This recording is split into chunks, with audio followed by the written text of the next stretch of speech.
Guys, no, magandang umaga, tanghali at gabi po sa ating lahat. Time check, it's now 10:30 in the morning here. So, ramdam ko na ang lamig ng AC sa loob ng bahay. Charot. So, ang sakit ang tiyan ko, charot. Mga ngapit bahay pala ako kasi hingi ako ng konting malunggay. Para sa ating tinola for today's video. So, dito tayo ini. Look at the beauty of the liwa.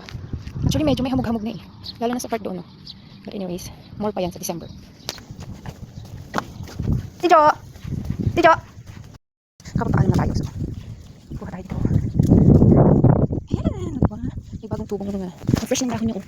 Yes, kunti lang naman kailangan natin. Ay, po. Paalam na ako sa may-ari. Charot. O, diba? Maganda. Ayan, so tama na ito, guys. Pwede na to. Mayroon naman kakainis.